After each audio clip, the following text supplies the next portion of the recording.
man labajā pusē šobrīd sēž jaunais doktorants, arī žurnālists, arī platformas Mana balss, viens no balsta lielākiem spēkiem, to mēs sarunas laikā noskaidrosim, Didzis Meļķis.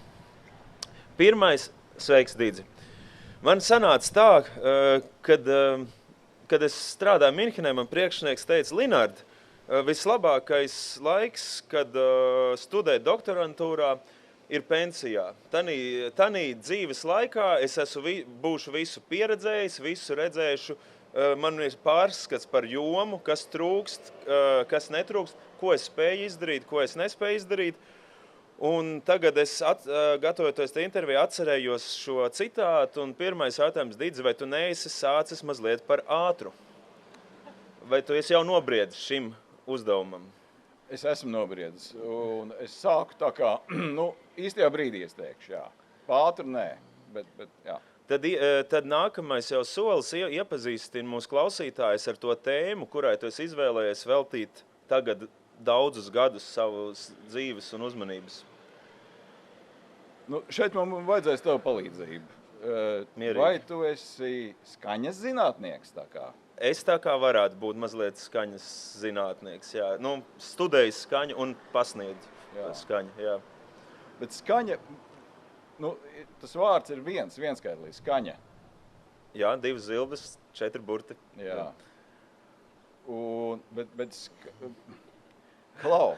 Bet ir skaņas, kuras mēs uztveram, un tad pieliek miķīt, un tad uztver vēl labāk, jā.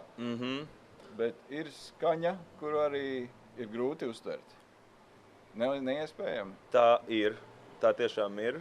Kādas tās skaņas ir, varbūt tu pasaki?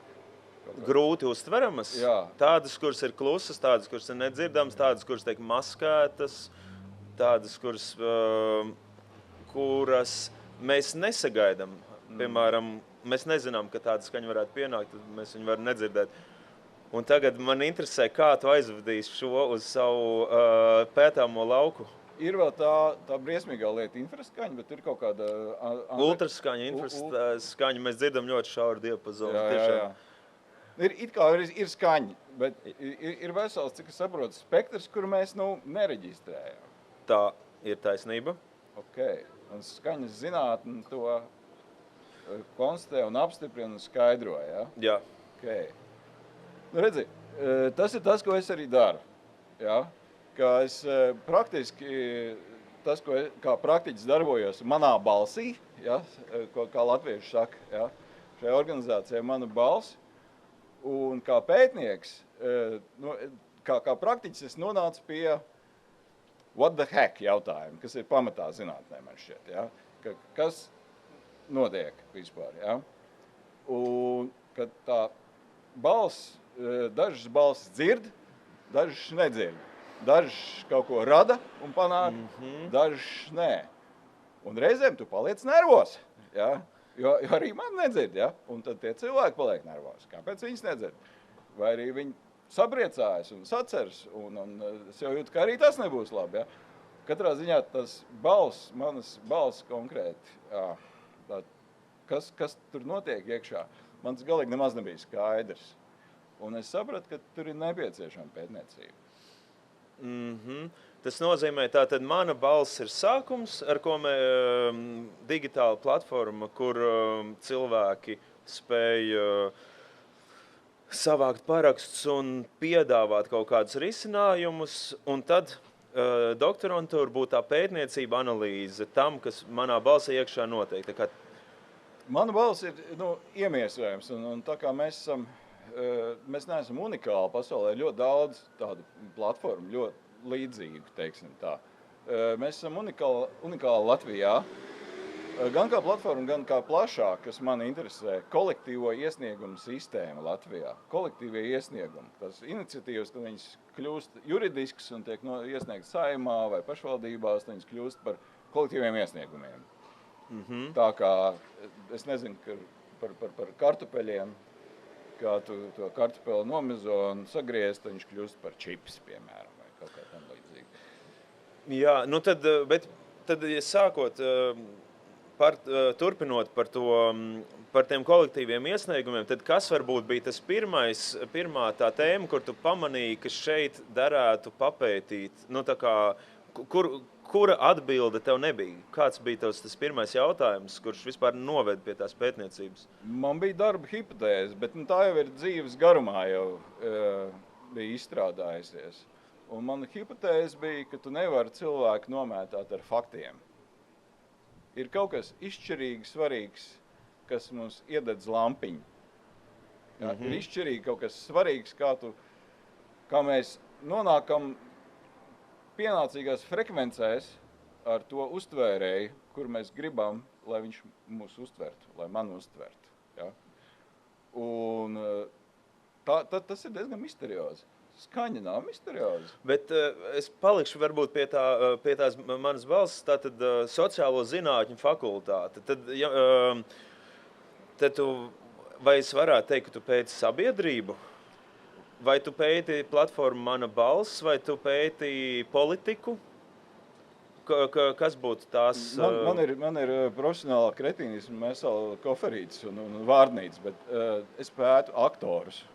Ja, nevis aktierus, bet aktorus. Būs jāpaskaidro mazliet, kas ir aktors. Tas ir darbojošās personas. Darbojošās personas. Un, es sapratu, ka ir tāda lieta, kā... Es jau labu laiku atpakaļ sapratu, es jau biju maģistrantūrā, tajā frustrācijā, iepriekšējā. Ka ir tāda lieta, ko angliski sauc par policy entrepreneurs. Un tie ir rīcība politikas uzņēmēji. Ka ir cilvēki, kas darbojas kā uzņēmēji pēc uzņēmēji darbības principiem, pēc biznesa principiem, viņi grib panākt kaut kādu vērtību. Biznesā ir ļoti eleganti un ekonomikā ir vienkārši. Tu ej pēc peļņas, ja, kā angļi saka, ej pakaļ peļņai. Ja, un tu meklē to peļņu. Bet tā peļņa neobligāti ir monetāra. Viņa var būt visādi. Ja, un rīcība politikas uzņēmēji, viņi grib panākt, grib dabūt noteikti rīcību politiku, viņas mājiņu. Ja. Bet tad es jau studējot tālāk, un tad, kad man uz maģistrantūras beigām man pēkšņi parādījās tāds mapīt datorā ar nosaukumu PhD, jo es sapratu, ka tam ir jēga. Ja. Man nebija nekāda absolūta ambīcija. Es esmu tiešām praktiķis. Ja. Īstenībā šo ir jēga papētīt tālāk kādreiz, bet kaut kad citreiz.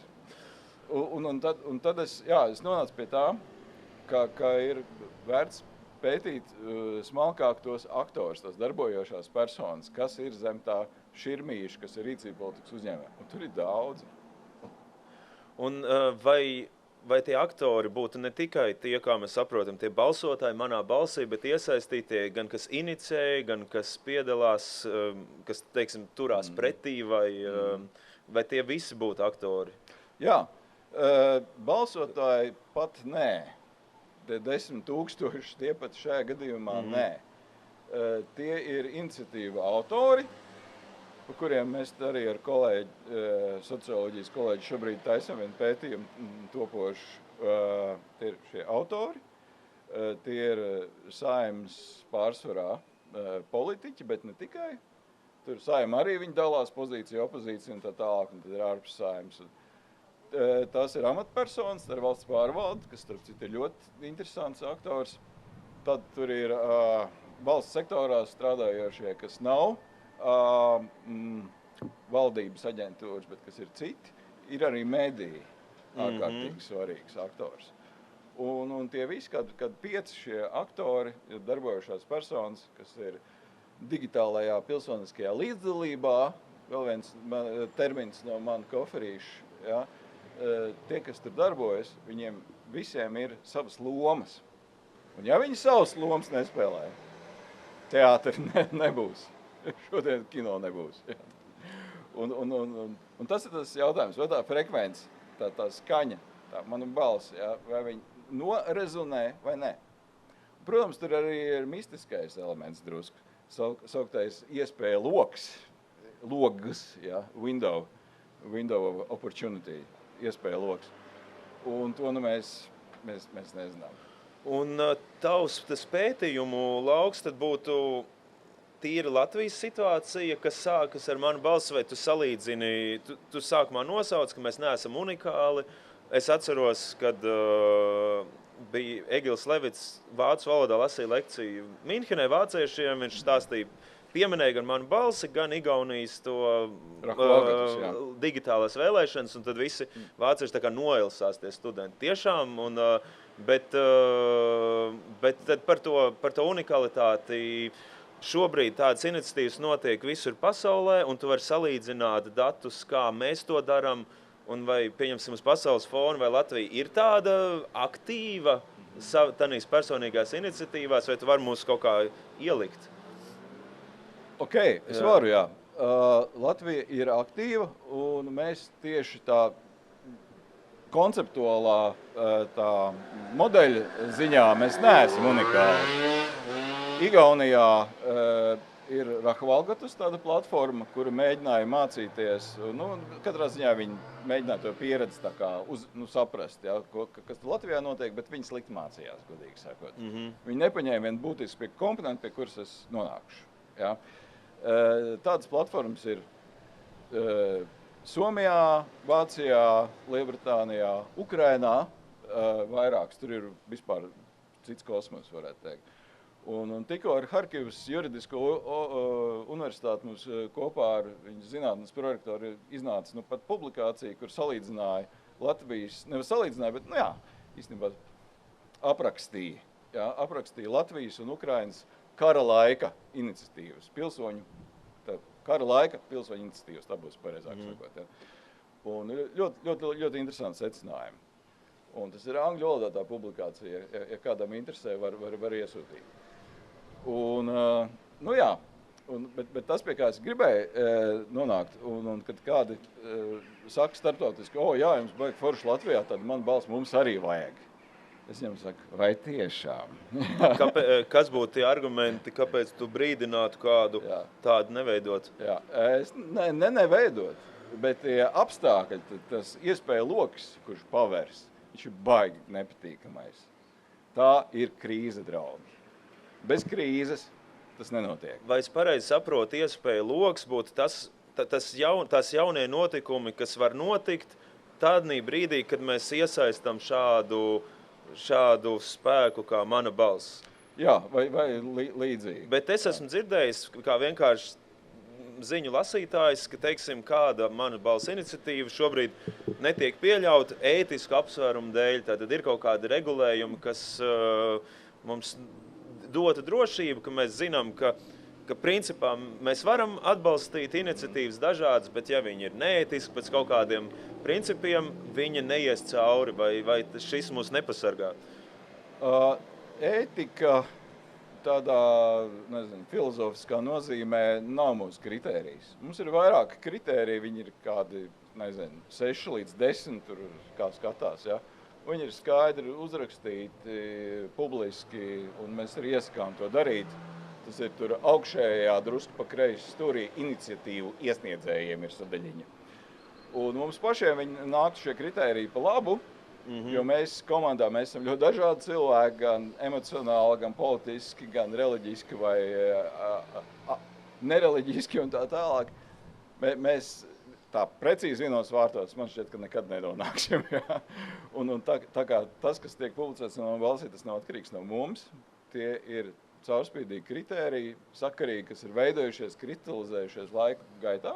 Starp citu, arī Egils Levits, kad viņš jau bija Strasbūrā, ja, arī palīdzēja mums formalizēties un dažas lietas pienācīgi atrunāt, vai saprast pašiem, vai mēs nedaram kaut ko nepareizi.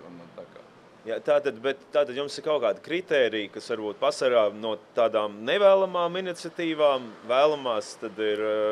Kas ir tas bīstamais, ko tu varētu teikt kādam, esiet uzmanīgi, būvējiet šo prātīgi, domājiet lēni, kā mēs šī skatvē vairākas reizes atgādinam, kas ir tas, par ko ir jāpadomā, Tur viss ir rakstīts priekšā īstenībā. Tur ļoti skaidrs tās sadaļas izveidot jaunu iniciatīvu, un tad tev ir 3, 4 tie jautājums, kuriem tu atbildi, un tos neviens neredz.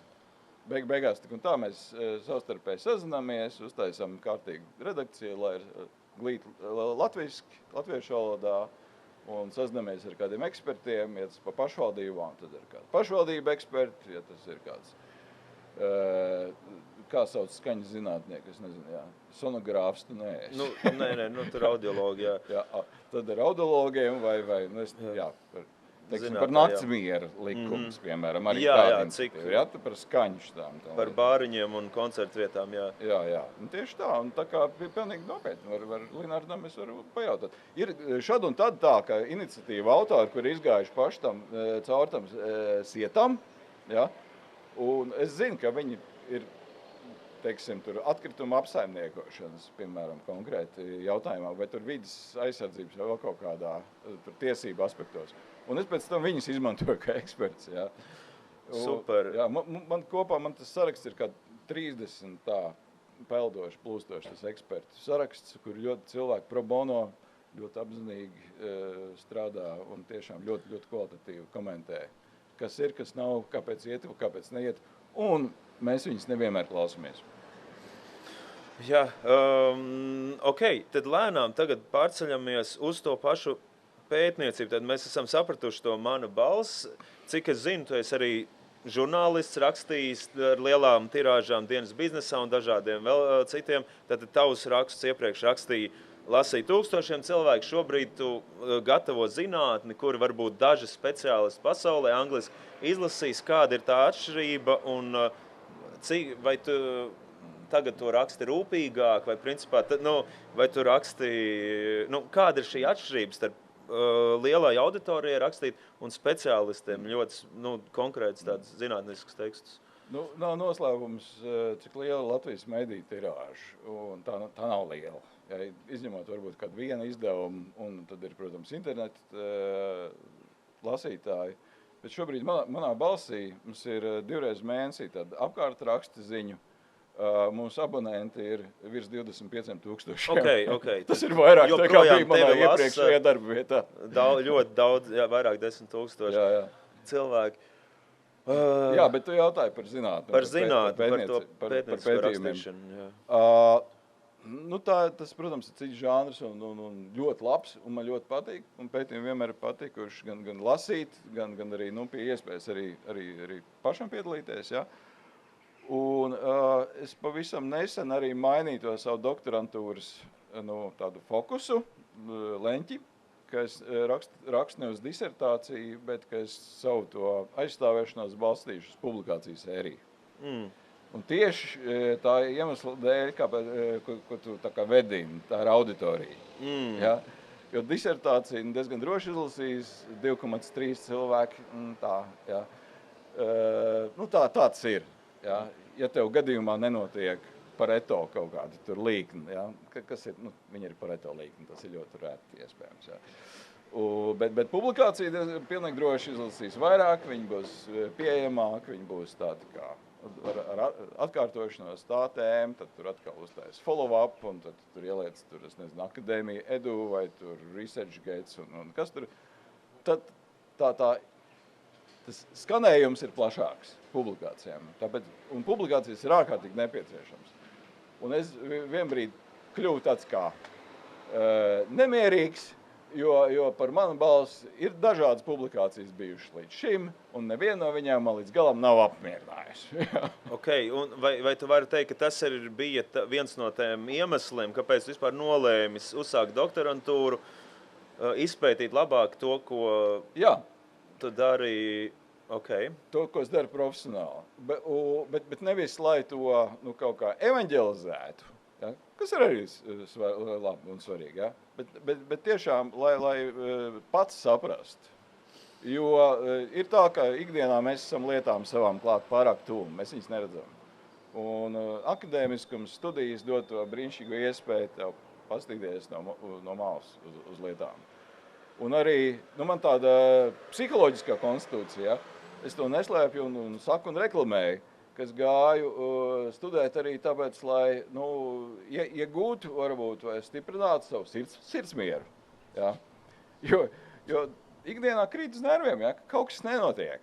Bet kad tu sāc skatīties, studēt, saproti to teorētisko rāmi, kāda tur tie rīcība politikas uzņēmēji, un tad ir pilsoniski uzņēmēji. Man precīzā interese ir civic entrepreneurs, pilsoniski uzņēmēji. Es savus pētījumus rakstu publikācijas angliski un visas lietas, lai tas skanētu maksimāli plaši. Bet, jā, man nav problēma to iztulkot latviešu, bet latviešu reizēm arī tas dīvaini skan. Ir piemēram tie civic entrepreneurs, un tad ārkārtīgi svarīgi ir political entrepreneurs. Latviešu valodā tu pasaki politikas uzņēmējs. Izklausās pēc oligarhiem. Oligarhu uzreiz mums rindiņā iztēlē, bet varbūt tad tie kā tu nosauc pilsoniskie uzņēmēji, tad varbūt vari nodefinēt vai izskaidrot cilvēkam, kurš varbūt nelasīs tavu pētījumu, bet kurš gribētu saprast, kā atpazīst politisku uzņēmumu un politisku uzņēmēju. Es lietoju, kā jau tas vārds uzņēmējs, un būtībā tā ir biznesa un ekonomikas terminoloģija, un tā ir liederīga trivializācija, liederīgs vienkāršojums, kā es saku, ja? Liederīgs kāpēc, lai noliek pie malas ētiku un tādas emocionālākas arī lietas. Un tas vienkāršojums ir tas, ka padara to maksimāli konceptualizējumu un salīdzinājumu. Ja? Piemēram, ka mēs neapmētājamies ar mirkļbirkām, ar hashtagiem. Ja? Tur, valdība manī neklausās. Un zini, neklausās arī. Ja? Tā jau ir. Vai tauta ir, kā Vinijs Pūks teiktu, alternatīva gudra. Ja? Jā, varbūt šad un tad. Ja? Bet tas, es mēģinu ar tiem terminiem, un šeit man jau priekšgājēji no 80. gadiem vismaz palīdz, kas ir pētījuši to rīcību politikas uzņēmēju lietu. Un arī institucionālās pārmaiņas, kas ir ārkārtīgi svarīgi, institutional change, tur ir vēsturiskais institucionālisms, un viss kaut kas tur nāk iekšā, dažādi arī jaunais institucionālisms. Un, kad tur tā pieeja, viņi ir eleganti, tādā ziņā, ka viņi ir ekonomiski, un tur var tos biznesa terminus lietot.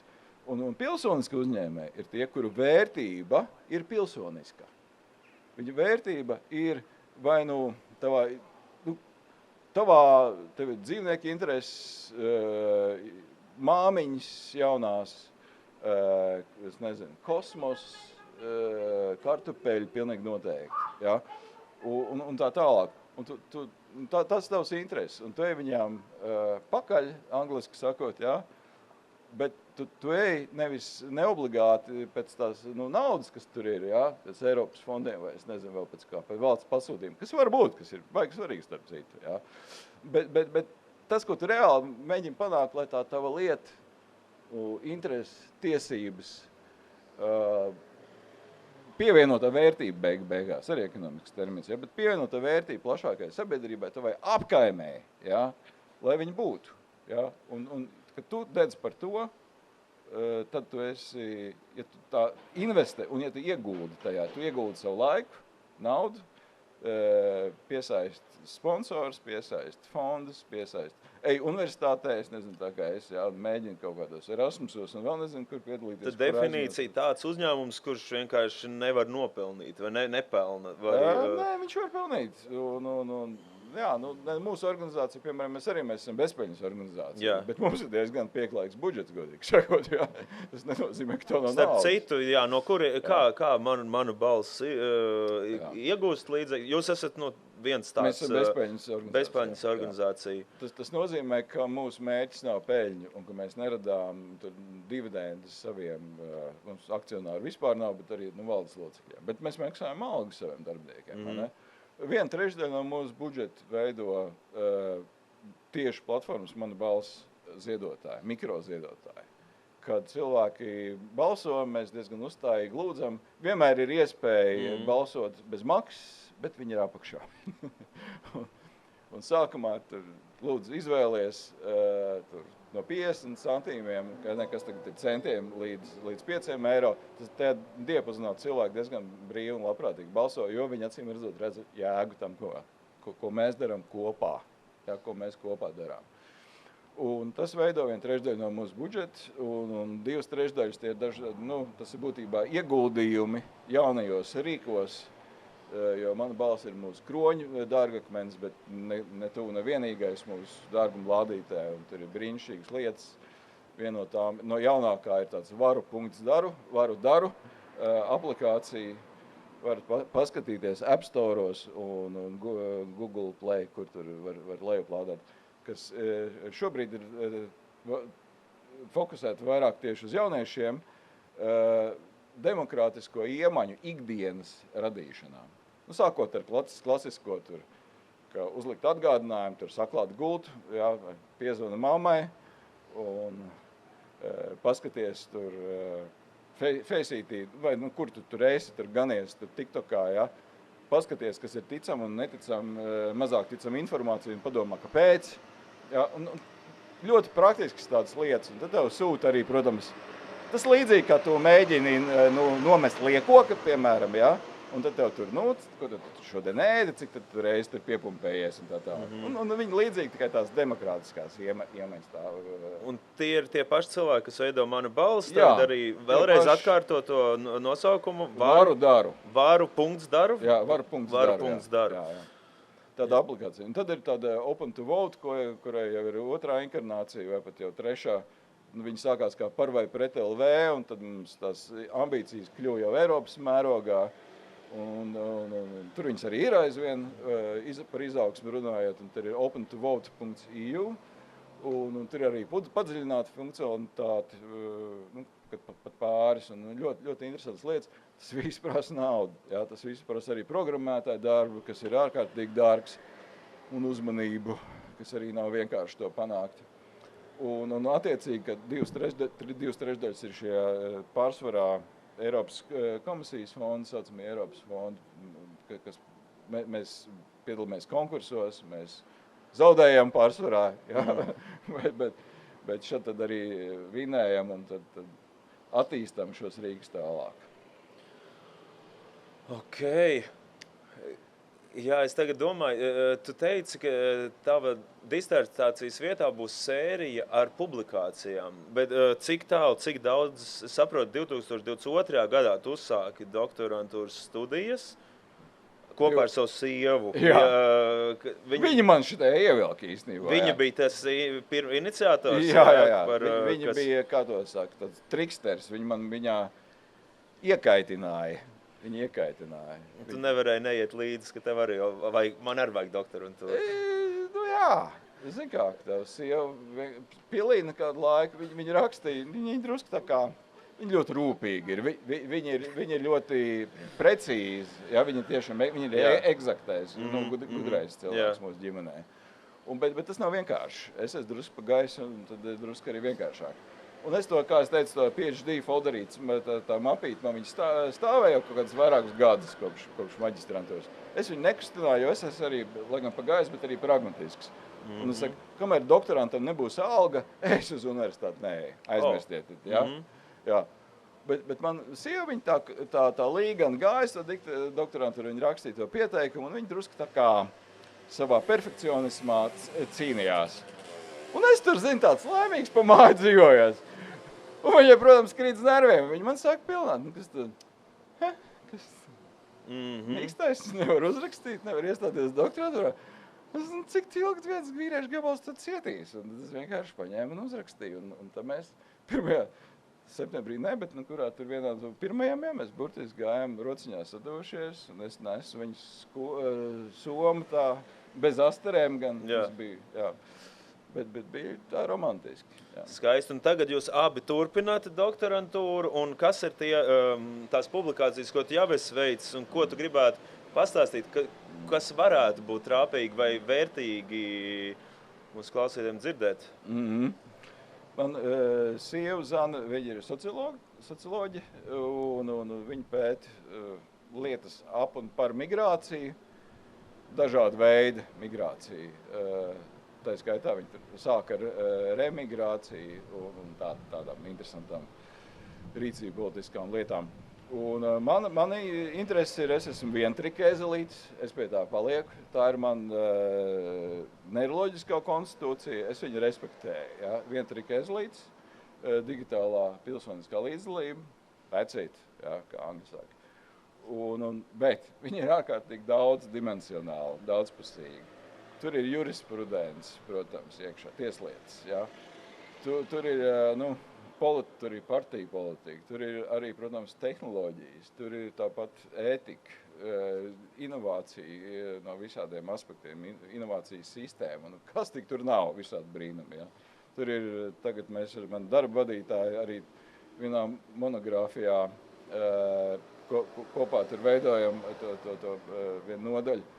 Tur izskatās, ka tur ir pat tāda lieta kā vertikālā sadarbība vai vertikālā koordinācija pat iekšā, kas ir jau strikti tā kā valsts pārvaldības jautājums. Ja? Un pat tur viņš ir ar to savu inovatīvumu, šī digitāla līdzdalība tur ir izrādījusies, ka viņi ir tur. Tā kā negaidīja, hopā, viņi ir tur. Ja? Un tad varbūt mazliet par tādu ikdienas praktisko to pētniecības daļu, vai tu balsties uz datiem, cik procentu tu lasi, cik procentu tu sēdi un domā, mēģini saprast, kurā virzienā iet, cik tu sarunājies ar to pašu darba vadītāju, nezinu, vai sēžat pie tāfeles kaut ko, pie datora, tā kā to ikdienas praktisko procesu mazliet padalies. Doktorantūrā ir tāda, kaitinošā lieta, kas reizē ir arī ļoti laba lieta beigās. Ja? Un tā, ka viņi tev liek darīt visu kaut ko, kas tev nepatīk, kas man nepatīk. Ja? Tur jādomā par tām publikācijām, tad tur jābrauc uz vasaras skolu, kaut kādi jāatrod, un tad ir ziemas skola, un tad ir konferences, un tad ir prezentācijas, un tur atkal viņiem ir dažādi uzstādījumi, vai ne, savi īpatnēja. Un neviens jau tā skaisti, eleganti nesaka. Ziniet, mēs gribētu par digitālo pilsoņu līdzdalību jūsu prezentāciju vai kādu pētījumu. Nē! Ja? Viņiem ir kāds tur visādas tagad ir politikas zinātnē, tur autokratizācija un demokratizācija, visādas tās lietas.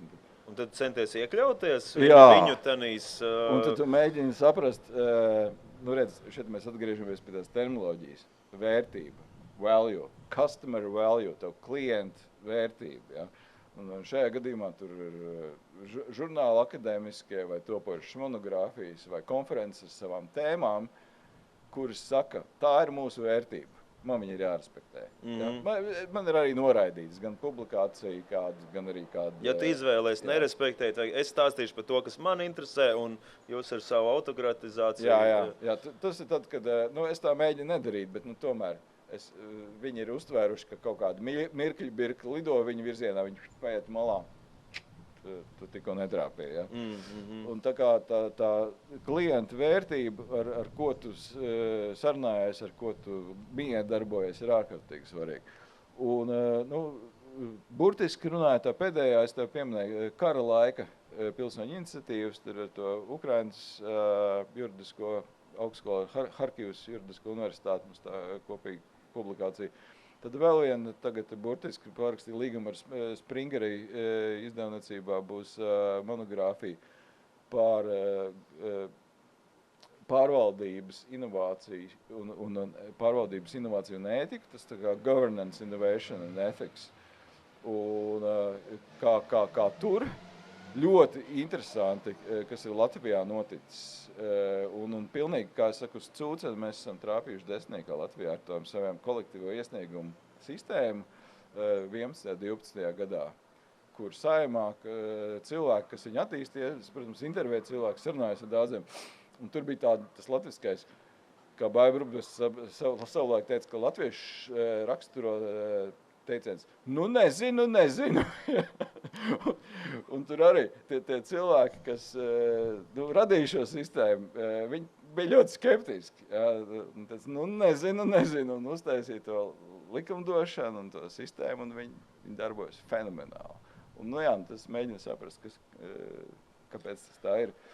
Un vēl tu piesauc intervijas, tu intervēji toreiz kā žurnālists, vai arī tagad, kā šobrīd tavā darbībā, pētnieciskajā darbībā ar sarunas ar tiem aktoriem, ar iesaistītajām pusēm, vai tā ir arī daļa no tavas pētniecības? Pēdējā tā žurnālistikas epizode, viņa bija daudz gadu garumā, bet es biju starptautisko ziņu redaktors Dienas biznesā, un tas bija, starptautiskās gan attiecības, gan, dažādas biznesa ekonomikas, ekonomikas politika, rīcība politika bija tas, kas man interesēja beigās. Un tad man dabiski tā interese fokusējās un studēju maģistrantūrā starptautiskās attiecības un diplomātiju. Tas, ko studēju. Un jau tajā laikā, protams, man tas klikšķis, kas atkal savu personīgo konstitūciju ir saistīts mentālo, ka es nonācu līdz tādam konkrētiem cilvēkiem, līdz konkrētiem aktoriem. Un tad es sapratu, ka tas, kas man interesē, ir tie aktori, un tad man bija problēmas ar saviem darba vadītājiem un akadēmiskajām komisijām viņiem skaidrot, ka viņi prasīja, Didzi, tas foršs čalis, bet kur tur ir starptautiskās attiecības? Un es teicu, viņš tur ir, to sauc par innovation diplomacy, tā ir inovācijas diplomātija. Tas tur ir vārds diplomātija, viņi saka, kaut kā tas mūs nepārliecina, tikai vārds.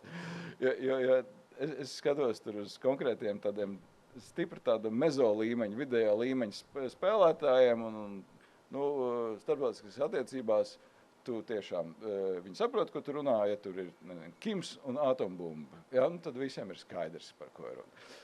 Ja tu jau kaut kā tā cilvēcīgāk un tādā līmenī, tad vairs nav skaidrs. Bet katrā ziņā tas bija ļoti frustrējoši, bet tur mans sākot manai sapratnē par to, kas ir aktori, kas ir rīcība politikas uzņēmēji, te jau nāk no maģistra darba jau, Un es ikdienu pavadu, protams, ka man visu laiku, es mēģinu ievērot higienu avotu, es nezinu, failu higienu, digitālo higienu, ļoti slikti sanāk. Okay. Uz noslēgumā es pajautāšu tādu jautājumu, ko mēs šeit uz šīs skatos jau jautājumu.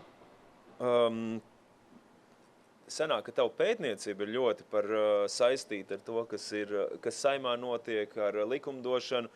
Tā kā tu esi ļoti iekšā un būtu, protams, arī diezgan loģiski pajautāt tev, ko tu personīgi kā cilvēks izmainīt, ja tev nevajadzētu 10 000 parakstus un saimas vienbalsību, ja tev būtu iespēja kaut ko mainīt, lai pirmkārt uzlabotu to lauku, kuru tu šobrīd pats pēti. Kas būtu tās maināmās lietas, ja tu būtu ministru prezidents? Dievs pasargi. Bet es neko nemainītu. Nē. Nē, viss ir izcili, tā kā ir tagad, tā ir labi. Nē, es esmu realists arī tā skaitā. Man ir, esmu to savu ideālistu, es viņu tur grožos. Un kā pētnieks es lai kas tas būtu, es skatos, kas tāds ir, es to pētu un ar to darbojos. Vai ir kaut kas tāds, ko tu nākot uz šejieni ļoti, ļoti gribēji pateikt, un es tev neesmu uz to uzvedinājis vēl? Es esmu pateicīgs par to, ka tu neesi man uz to uzvedinājis. Rasm bija sadaisījis ļoti skaisti tur tādas sagatavināšanas jautājumus, un viens no tiem bija, ko tu gribi par sevi pateikt, lai ka cilvēkiem jāzina. Un tad es gribēju brīdināt, ja gadījumā kaut kas no tā, ko es saku, jums izklausās ciniski, tā nav. Es sagaidīju, ka teiks, tā ir, bet ļoti labi prieks dzirdēt. Jo bieži vien, es esmu tā sev par izbrīnu, es redzu, ka cilvēki, vai tu ironizē? Saka, nē, vai tas nav cīniski? Varētu būt kaut kāds scenekari, vai kāds varētu būt, es nezinu, tur. Man liekas, tas ir tik skaisti, kā tu iesāki to interviju ar to, kā mēs, ka tavs tā misija ir iedot cilvēkiem balsi. Tā kā tiešām sadzirdēt, ka viņi tiek sadzirdēti. Tā kā liels paldies tev par interviju, bet mēs pārkāpjot datu regulu, tagad publiskajā tiešsaitē izpaudīsim tavu mīļāko kafijas dzērienu. Un Rasma, mums ir sagatavots tev šis dzēriens. Mēs zinām, kas tev garšo. Pārsteidziet mani. Jā, tas ir no dzēriens no Narvesena. Un, paldies par interviju. Varbūt, kamēr mums ir vēl varbūt ir kāds jautājums no zāles, ko kāds gribētu pajautāt Didzim, pirms vēl mēs slēdzam tiešraidi ciet. Kas vien nāk prātā, droši? Es jau ikdienā 360 grādu tādā... Vai... Kā? Jā, ļoti labs paldies par jautājumu. Tātad mēs sapratām, lai iesāk doktorantūru, ir vajadzīga sieva, kas baksta, kāpēc neraksta doktorantūru, bet $100 miljonus jautājums ir, kā pabeigt doktorantūru. Kādas ir tavas perspektīvas tai nākotnē? Jā. Ir dažādi līmeņi bargās kundzes. Visbargākā, es tā esmu tikai dzirdējis, ir viņas vārdā, viņa nav, bet Marija Kirī. Jā, Kirī stipendija esot ļoti drakoniski. Tur ir. Jā, es tādu mazāku stipendiju dabūju uz gadu, bet arī, ja es līdz nākamam rudenim ticami neizdarījuši to, ko es esmu apsolījis, restīju savas publikācijas, gatavu disertāciju, viņas ekvivalents, tad man būs tā nauda jāatmaksā.